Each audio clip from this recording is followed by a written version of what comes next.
welcome back to the Motor Recon podcast. I'm your host, Adam. I'm joined again today by Rob. First, I'm just going to apologise for the mic quality. I've just moved into a new house and I don't have things set up just yet, so apologies for that. So what we're just going to discuss first is probably what a lot of you have seen in the news is the Formula One driver changes that are coming. Well, they've already been announced, but so the likes of, obviously, Vettel no longer driving for Ferrari, and at the moment doesn't actually have a seat, which is quite interesting. I was surprised that he didn't get anything straight off the bat. I think, as you say, the trouble with Vettel getting a seat now is just how much he's worth. And I think smaller teams, frankly, couldn't afford him. No, I think that's where he might have to drop some of that and potentially take a pay cut just to get something. Well, I think to stay in F1, he'll definitely have to take a pay cut. I know that they say that the move, so obviously the fact that he's leaving Ferrari wasn't sort of motivated by money, but I think nevertheless, a smaller team probably just couldn't afford to pay him that much. Or given his unfortunate he didn't fare too well against Leclerc last year, maybe they wouldn't be willing to give him that kind of money either. And that's the thing, don't get me wrong, I love Vettel. I think he actually is genuinely, from interviews I've seen, genuinely nice person. I think he does actually mean well. And don't get me wrong, he has got talent. He's a cracking driver. Yeah, he has got talent. That's undisputable, being like 4-time world champion. But in the last couple of seasons, I've noticed as well, he does seem to be cracking a little bit more. Like he's making mistakes that a driver on that level simply should not be making, and cracking under pressure. It's interesting, isn't it? I think he might have struggled moving over to the hybrid era a little bit more than some of his peers. As you say, in the late sort of noughties, sorry, not in the late noughties, in sort of like the early teens, if you like, from 2010 to 2013. Obviously, he was legendary with those V8 sort of just curves helped along that formula. But I think once we shifted over to the V6 hybrid technology, in his first season in V6 hybrid, he didn't fare so well against Ricciardo at Red Bull before he moved to Ferrari in 2015. So I think that probably didn't help. He had some relative success with Ferrari. If you look at his standings on all-time podiums for Ferrari, you realise that he's not done that badly. I think people are overplaying how badly he's done. No, he hasn't done bad, and I say he is undisputable. He does definitely have the talent. It's just things that I noticed that, like, he did crack a little bit more under pressure. He seemed to be getting a little bit more whiny and things about that towards the end. And nevertheless, it would be sad to see him go if he did. I'm sure, obviously, another racing series or something might take him as a little hobby, because a lot of Formula One drivers have gone into rallying after they've done Formula One and come back. He might do something like that, or endurance racing, or anything. I would expect that Formula E would probably be courting him quite hard, to be honest, because he would without question be the most prestigious FX1 driver to ever be on the grid. By a long way. It's not even close. It's not even close. No, it's not even close, really. So I think I wouldn't be at all surprised if Formula E or one of the teams on Formula E is making a move to try and get him in one of them cars. Aren't Mercedes now in Formula E? Or about to be? Aren't Mercedes in Formula E or about to be? Mercedes are in Formula E. This was their first season in Formula E. I think it was for Porsche. I think it would still have to be a big team to sort of. I think it'd still command quite a salary. So I think it'd have to be one of the big teams, i.e. Mercedes, Porsche, BMW, something. It would need to be a works team. Thankfully, there is no shortage of that in Formula E, though. There are plenty of manufacturers there running works teams. So I think if he was genuinely interested in moving into Formula E, there is a place for him. Like Massa, for example, drives in Formula E. I think it is one of those things where if he was genuinely interested, someone relatively high on the grid would definitely give him a shot. Yeah, I mean, he's proved himself driving. I know Formula E is slightly, the cars are probably very different to drive than a Formula One car, and they're obviously nowhere near as fast, but to him it might make it seem easy in a way, and he might win. It's very close quarters, and that's the thing. I think your racecraft and your management of energy are the two most important things there. Yeah, and I would agree with you on that. I think it is a very different prospect, but I also do think that obviously like I say, I think someone would take him. He's that kind of driver that if he got off, he would get offered a seat if he tried. But we don't know what's going on behind the scenes, do we? To be honest. No. Maybe he just wants to retire. I have no idea. Yeah, he's a quite private person, isn't he?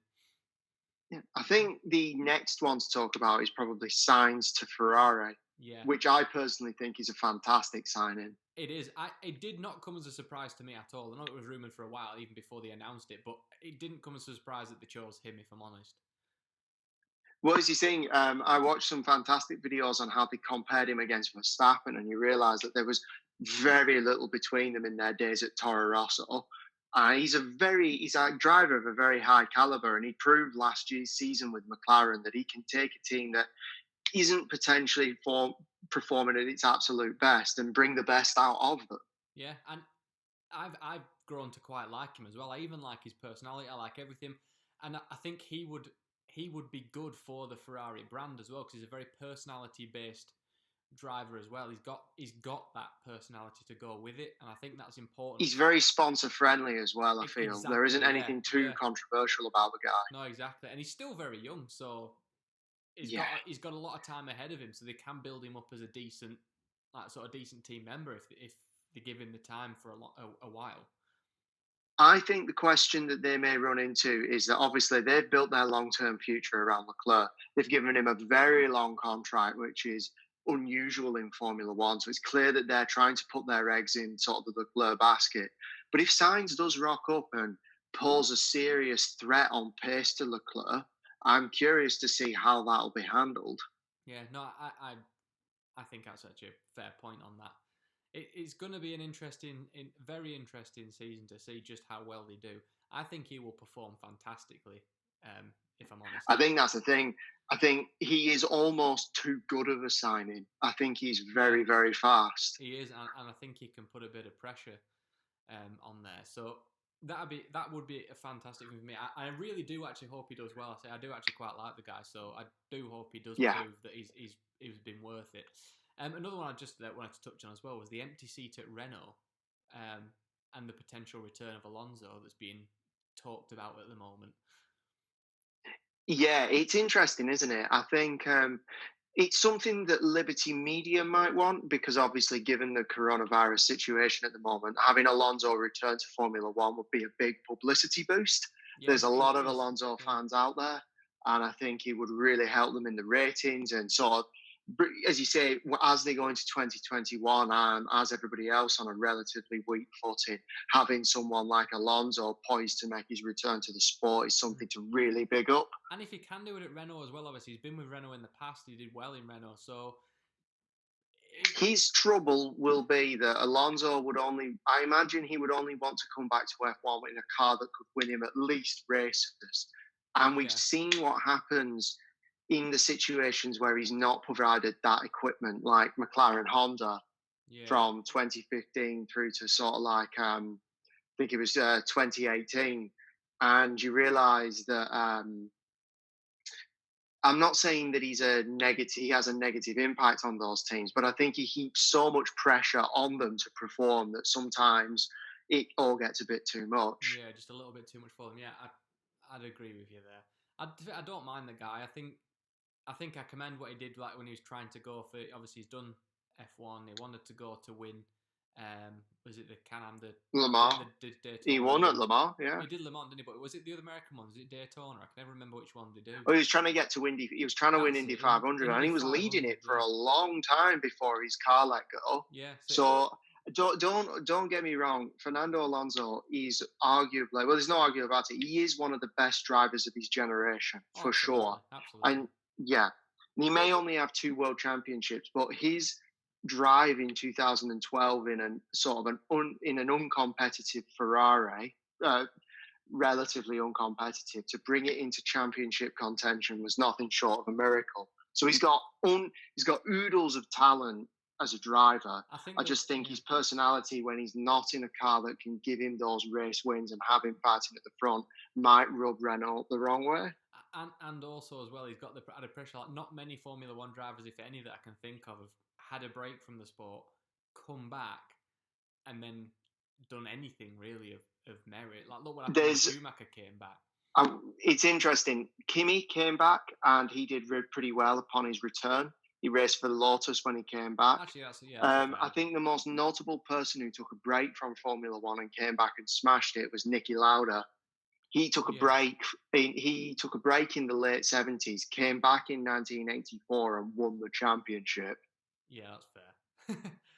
So I think Lauda is the exception to the rule of drivers who took a break and came back, because he just came back and basically hit a home run. Yeah. And I know things were a bit different back then than they are now, but it was obviously still hard to do. And if you're a little bit rusty and you're not having that practice, it's probably not an easy thing for them to go and do. But obviously, he goes down in F1 history as a legend, doesn't he? Really. I also think that the signing of Ricciardo to McLaren is a bit of a coup for McLaren as well. That was probably the best one, I think, for the team especially. Yeah. I mean, he has proved himself to be a very quick and consistent operator. And he's also proved himself to be good at handling the car and setting it up. So having someone with that kind of experience paired with the relative novice sort of the relative novice of sort of Lando Norris is a pretty good pairing to me. Yeah, it is. I love Lando, and I think he does have talent. But obviously, like you said, just to have someone with that experience to coach him a little bit and maybe give him that sort of edge to try and chase him, if anything, and try and keep up with him, it might do him some good. I think that Lando and Ricciardo is probably the best pairing on the grid for 2021 for me. Yeah, I'd agree with you on that. And I really, really, as we've discussed in the past, really want McLaren to come back. I want them. Well, you never know when they get the Merc Power next year or in 2021. Let's see. Yeah, it's definitely doable. They've proven themselves in the past that they can do it, and they can do it well. So let's just hope they can come back and do it now. I think it's just a few things in the management side of it that they need to sort out, rather than the drivers and the mechanics. Yeah, I think that if it works out the way that we all think it will, you've got a driver lineup that really is very difficult to match. I think if you were to go out shopping and try and get a better driver lineup, I would struggle to come up with one. Yeah, like in theory, you could have an individual better driver, but as a pair, it's just. But that's the thing. I think they won't rub each other up the wrong way. I think they'll be quite complementary. They're both too calm. Like Ricciardo, as many of you probably well know, is extremely calm most of the time, isn't he? He's always smiling, even when things don't go his way. And Lando seems to be a little bit the same. He's quite a calmish person. He doesn't seem to take things too hard on the chin when it doesn't go in his favour or anything like that. So I think it'll. Because I think in 2019 the luck didn't rub his way in a lot of situations, and he never took it as a offence. He just kept moving forwards, and he showed himself to be quite level-headed. Yeah, so I think, respect good pairing for that. And he is again another person. They both are perfect for sponsors. Yeah, they're both brilliant. Yeah, I know. Couldn't ask for anyone better. Like obviously, Lando's got his online presence on YouTube, doing sim racing and messing around and doing gaming, which is great for the younger audience to bring them in.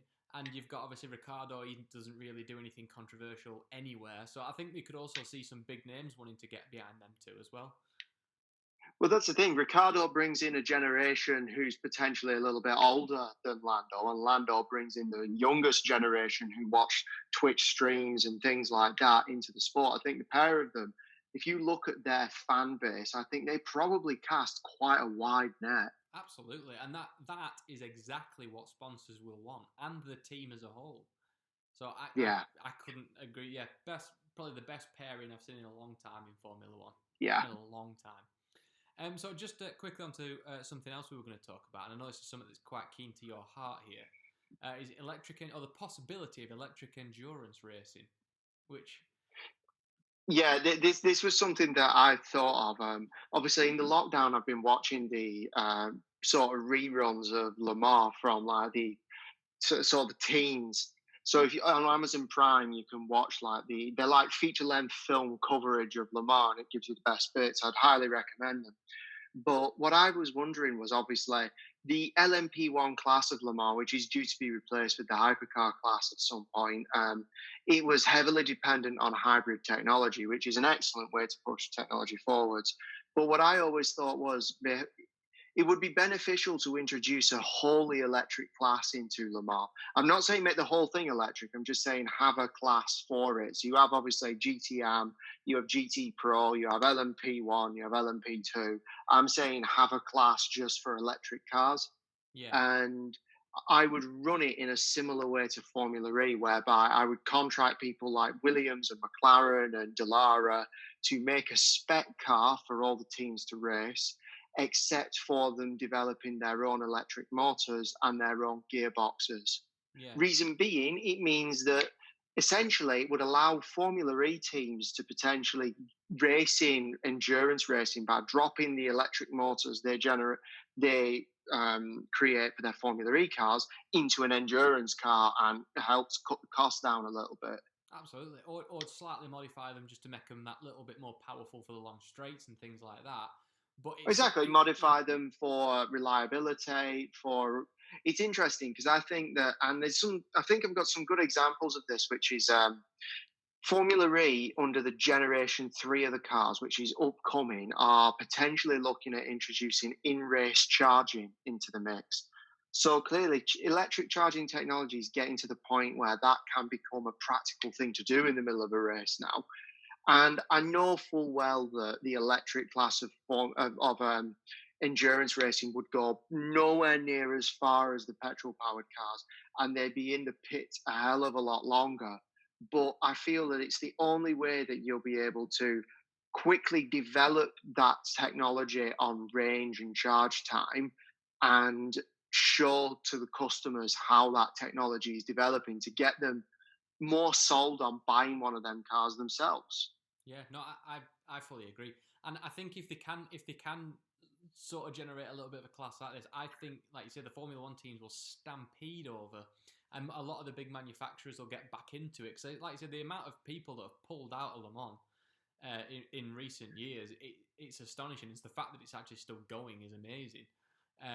Well, obviously, that's the thing, because what's essentially keeping it alive now is LMP2 and down. LMP1 was essentially Radical and sort of Toyota. So there was only like one sort of works manufacturer in there. I do, obviously, don't get me wrong, I appreciate the cars. I like pretty much all types of car, but you can never have an LMP1 car.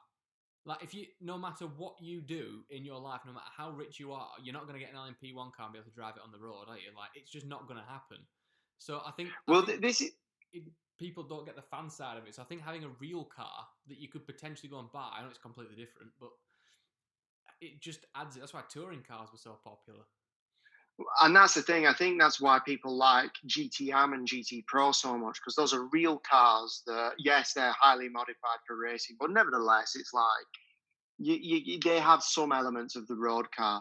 I think for the electric class, though, I would have it as a spec series and have it built by someone like Dallara or whatever, just to reduce the barriers of entry because it's a brand new sort of thing. It encourages people to join. If you can look at it, say if you're I don't know, Rimac, and you want to promote, see, the Concept 2 as a supercar, and you want to promote yourself as a racing sort of company for that, it means you can look at it and go, right, well, it's a spec series, so I have a reasonable chance of being competitive for a relatively low outlay. All I need to develop is the electric motor and the gearbox, which they already do, don't they? Arguably the best in the world as well. Well, then I think it's the perfect way to run it. And I have some examples of other categories of motorsport that are branching out into electric technology as a reason why this is a practical thing to do. Extreme E is due to launch in 2021, which is a form of rally. Yeah, that's one I'm excited for, because I do actually quite like a bit of rally driving. Bit more exciting. So again, it reminds me more of Dakar in a lot of ways, though. It's not like the cars aren't road cars as such. They're like Dakar rally cars. Yeah, the big trucks and stuff, and the pickup trucks and all that kind of gizmos, aren't they? Yeah, so that's going to be really cool. And also, Rallycross is due to transition over to electric technology as well. That was due to happen in 2020, but obviously with the coronavirus, I believe that's been pushed back to 2021 now. But again, it shows another category of motorsport that is moving over to electric technology in a bid to So attract yeah, manufacturers. so that one I haven't actually heard of. So are they going completely electric? Like, as in they're not even doing Yeah, I think a so. hybrid in between. They're just gone straight over. It suits their category though because it's very short form racing of high explosive Well, yeah, power. because No races yeah, are any longer than like I don't know if it's like under 10 laps or something yeah, daft, isn't it? the like length of the race is not a problem. And the one thing, obviously, with the current rallycross cars and things, they're like 0 to 60 in 1.5 seconds. They just acceleration off the line, get to the front, hopefully stay there, and just like you say, do your 10 laps. So electric for the immense acceleration, instant torque off the line. You don't need massive batteries so you can keep the weight down because the range is only, like you say, 10 laps. Excuse me. So I think that actually that I one would actually argue makes it's like complete sense. the perfect form Yeah, factor for electric racing. yeah, completely. And most normal manufacturers who make hatchbacks, at least, are in there. Like you say, you've got your Fords, you've got your Peugeots, you've got Volkswagen, you've got Citroen and DS and all that kind of stuff. So a lot of the big manufacturers are already in there that just are in the hot hatch market or hatchback market. So that will potentially trickle down eventually to make, like, when we do get electric hot hatches, which is good, I think. I mean, when you look at the way that, say, but I mean, as far as Lamar is concerned and having a wholly electric sort of category for that, it's one of those things where I know they'll have to spend a long time in the pits to get themselves fully recharged. Let's call it, I don't know, say because Formula E races where they're racing against each other, it's about 45 minutes per race. So that's how long a Formula E car can go without obviously packing up. And they're really on the limit there. And they do have to do some energy saving and lift and coast to get that far, but it's fast enough. It's a fairly high paced and interactive thing. And I know that Lamar would highlight the sort of weaknesses of electric technology with those huge long straights that you spend a long time on the sort of accelerator with. But even if the sort of electric class means that they can only, with the current technology, race for half an hour, then go into the pits for half an hour, then race for half an hour and keep rotating that way, I think that will quickly improve with competition. Very, very quickly. Like I say, all they need to do is get the unbelievably fast chargers on. It's like take Tesla superchargers times them by 10 and get them stuck in. They can do it, and the battery, Well, and because it's not a road car, the batteries don't theoretically need to last more than a race or two. no, So no. It's you a can technical yeah, demonstration. you can have them. So it's a high degradation of the battery for the gains that you will get in really rapid charging. So I think that could actually work quite well. And like I say, I know they'll be a million miles behind the petrol cars, but that's not the point. You're getting I think you're securing Le Mans' future with it because it's a way of getting the ball rolling on something that will potentially just replace internal combustion altogether. It's getting it moving so that when that day comes when there will be no internal combustion cars on the grid, the electric technology will have developed to a point where that doesn't really matter anymore because they're almost comparable. I know that's like a No, yeah, 15-year job, but if you want to get there, you need to start now. yeah, because if you don't, it is going to die, and it's going to be an unfortunate It'll be one. exactly, and I don't want it to die. I love Lamar. Yeah, it's something that's on our bucket list, isn't it, to go and Yeah, watch it. So it would be nice if they could keep it going, and it would be a shame. So I think if any manufacturers listening, I don't think you will be, but if any of you are listening, maybe put that forward to the organisers and see what can come of it. yeah, absolutely. Like I say, who wouldn't want to see something like the VW RDR try and go around for 24 hours? Yeah, and if now this is only obviously theoretically, Tesla have been saying they've been making this Tesla Roadster for like the last 5 years that I can remember now. They're saying it's a Yeah, 250 mile an hour, not 60 in like 2 seconds or something ridiculous. There'd be nothing theoretically. I know you could put it as so it's a generic chassis and all that kind of stuff, but there's nothing stopping them slotting that battery and motor into into the car. And if you can get a 250 mile an hour down the straight, you'll be keeping up with the petrol cars. Not only that, but if you could potentially get a lap record with the acceleration and stuff like that they can do. Oh, you get a lap record for sure. Yeah, yeah. I think that wouldn't be a problem, as you say, and I know that they wouldn't be able to run for very long without having to return to the pits and getting recharged for like an hour or whatever. But that's not the point.